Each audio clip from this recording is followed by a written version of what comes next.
오늘은 잠언 7장 말씀입니다. 1절 내 아들아 내 말을 지키며 내 계명을 간직하라. 내 계명을 지켜 살며 내 법을 네 눈동자처럼 지키라. 이것을 네 손가락에 매며 이것을 네 마음판에 새기라. 계명과 법은 복음 곧 그리스도의 법을 말씀하고 있습니다. 법을 지키고 계명을 지키라는 것은 율법이 아닙니다. 바로 그리스도 복음의 법이며 은혜와 용서의 법을 말씀하고 있는 것입니다. 율법에는 생명이 없습니다. 그러나 복음의 법에는 영원한 생명이 있는 것입니다. 은혜를 모르면 하나님의 계명과 법이 율법이 되어버리고 맙니다. 하나님의 말씀, 계명과 법과 훈계가 어렵고 힘든 것이 아니라 우리가 그 크신 은혜를 잃어버렸기 때문인 것입니다.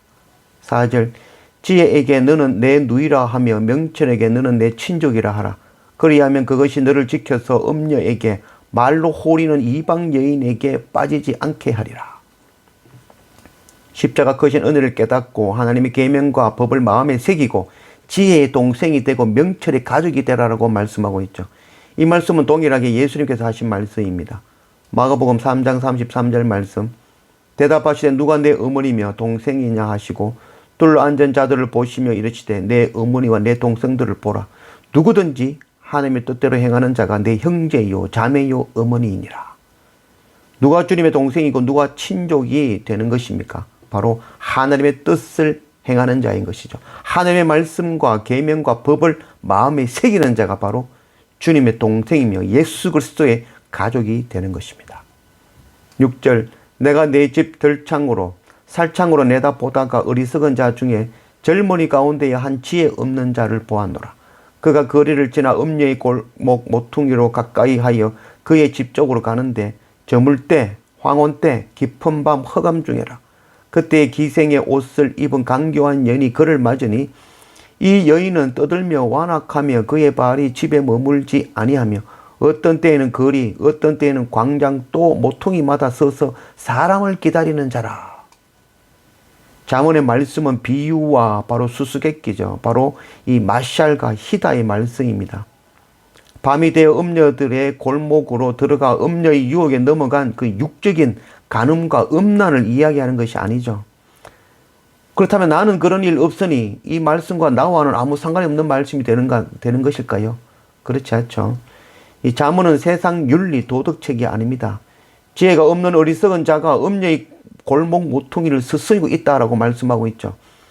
바로 하나님을 알고 예수를 믿어 하나님의 자녀가 되었으면서도 아직 어리고 어리석어 참 지혜가 없어서 세상의 평안함과 부요함을 향하여 마음을 빼앗겨버린 자, 오늘날 하나님의 집이 아닌 세상의 거리를 스스리고 헤매고 있는 바로 우리의 완악한 모습을 말씀하고 있는 것입니다.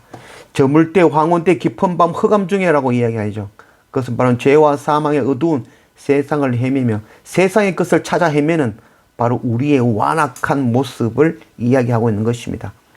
화려한 옷을 입은 여자, 이 즐겁고 행복하고 평안하고 부요함, 바로 세상의 유혹을 이야기하는 것이죠. 베드로전서 5장 8절 말씀 근신하라 깨어라 너희 대적마귀가 우는 사자같이 두루 다니며 삼킬 자를 찾나니. 우리를 실족하여 넘어지게 하려고 미혹하는 자가 오늘도 우는 사자와 같이 두루 찾아다니고 있습니다. 음녀는 바로 멀리 있는 것이 아니라 바로 우리 안에 있는 세상의 가치관, 세상의 즐거움이죠. 하나님보다 세상 것을 복으로 여기는 그런 세속주의, 성경을 문자적으로 해석하는 세대주의, 사람 중심, 하나님이 없는 그런 인본주의, 어느 종교에든지 하나님이 있다 하는 그런 다원주의, 행위로 구원을 얻는다는 그런 율법주의, 십자가를 부인하고 고난을 부인하는 바로 영지주의, 이 모든 것들이 바로 우리 속에 있는 바로 세상의 음녀, 호리는 그런 속이는 말들이라 하겠습니다. 13절 그 여인이 그를 붙잡고 그에게 입맞추며 부끄러움을 모르는 얼굴로 그에게 말하되 내가 화목제를 드려 서원한 것을 오늘 갚았노라. 세상의 평안함과 부요함을 찾아 어둠을 헤매고 있는 하나님의 자녀를 보고 유혹하는 여자, 그 음녀의 입을 맞추며 부끄러운 줄 모르고 유혹하는 그런 말이죠. 그러나 그 음녀의 입에서 참 놀라운 말이 나오죠. 내가 화목제를 드려 서원한 것을 오늘 갚았노라. 음녀의 입에서 나올 말이 아니죠. 그 음녀는 바로 하나님을 알고 예배하는 자인 것이죠. 그 음녀가 관심을 가지는 것은 예배가 아니라 다른 사람을 위하여 나를 하나님께 드리는 그 화목제의 본래 의미가 아니라 화목제를 드리고 난 후에 나누어 먹는 고기에 지금 관심을 두고 있는 것이죠. 이 제사는 뭐 번제, 속제제, 속건제, 화목제, 소제 이 제사들이 있죠. 소제는 곡식 그 가루를 드리는 것이고 나머지는 짐승을 잡아 그 피로 제사를 드리는 것이죠. 이 짐승의 고기도 고운 곡식 가루도 모두 바로 예수 그리스도의 몸을 상징하는 것이죠. 모든 제사의 기본은 바로 그 속에 속죄가 있고 짐승은 바로 예수 그리스도 십자가를 의미하는 것이죠. 그 가운데 이 화목제는 감사함으로 자원하여 드리는 것이고 제사로 드려지는 짐승의 고기를 함께 나누어 먹게 되는 것이죠. 이러한 나눔은 바로 성대 간의 교제이며 화목을 도모하는 것이고 화목제는 하나님과 우리를 화목하게 하고 유대인과 이방인을 화목해 하시는 바로 예수 그리스도 십자가를 의미하는 것이죠. 그러나 이 음녀가 말하는 이 화목제는 그 내 죄를 속하여 하나님과 나를 화목하게 하시는 그 예수 그리스도의 십자가는 빼버린 것이죠. 속죄함을 받고 하나님과 화목하고 내가 다른 사람들을 화목하기 위하여 나를 희생해 드린다는 그 의미도 지워버린 것이죠. 오직 형식적인 제사 그리고 그 화목제를 드리고 난 뒤에 배불리 먹을 수 있는 바로 고기에 관심을 두고 있는 것이죠. 한국 속담에 연불보다는 제밥이란 말이 바로 이런 것을 보고 두는 말이라 하겠습니다. 17절 몰약과 침량과 계피를 뿌렸노라. 오라 우리가 아침까지 흡족하게 서로 사랑하며 사랑함으로 희락하자. 음녀의 입에서 나오는 말입니다. 몰약과 침량과 계피 이것들은 모두 다 이 성전에서 사용하는 거룩한 것들이죠. 이런 향품들은 바로 성도의 기도를 의미하는 것이죠. 향을 태우면 그 향기가 하늘로 올라가듯이 성도의 기도가 하나님께로 올라가는 것을 의미하는 것이 바로 이 몰약, 침량, 계피죠. 그리고 몰약과 이 특별히 계피는 붉은색을 띠고 있어서 기름과 섞으면 빨갛게 되어지죠. 그래서 그것을 바로 예수 그리스도의 보혈의 피를 상징하는 것이죠. 그러나 음녀는 이 몰약과 침량과 계피를 세상의 향기로 자기를 위하여 지금 사용하고 있는 것이죠. 성전에만 사용할 수 있는 거룩한 향기를 사람을 위하여, 나를 위하여 지금 사용하는 것이죠. 음녀는 나를 드리는 그 화목제를 속여서 내가 배부르는 고기의 의미로 지금 속이고 있는 것이죠. 음녀는 세상이 사용하는 성전에서 사용하는 거룩한 향과 그 기도와 피 흘림 그것을 모두 다 속여버리고 나를 치장하고 나를 꾸미며 나에게 아름다운 향기가 하도록 하는 것은 그런 속이는 그런 이야기인 것입니다. 디모데후서 3장 5절 말씀 경건의 모양은 있으나 경건의 능력은 부인하니 이 같은 자들에게서 네가 도렸으라. 화목제, 몰약과 침량과 계피로 경건의 모양은 있으나 경건의 능력이 없는 것이며 이는 곧 음란한 영적인 간음인 것입니다. 19절 남편은 집을 떠나 먼 길을 갔는데 언주머니를 가졌은즉 보름날에나 집에 돌아오리라 하여. 계속해서 음녀의 속이는 호리는 말이죠. 이 보름날이 되어 돌아온다. 주인이 그 언주머니를 차고 갔으니까 아직 때가 이르지 않았다. 그래서 음녀의 말이 좀 더 자자, 좀 더 졸자, 손을 모아 좀 더 누워있자 라고 속이는 것이죠. 음녀는 주님 오시는 시간에 집중하죠.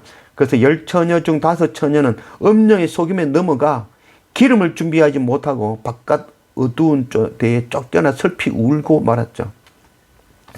우리는 때에 집중하는 것이 아니라 지금에 집중해야 될 것입니다. 지금 내게 주신 은사, 내게 주신 은혜를 우리가 열방에 전하고 나누고 가르치는 그 선교 사명을 감당하는 그런 우리가 되어져야 될 것입니다.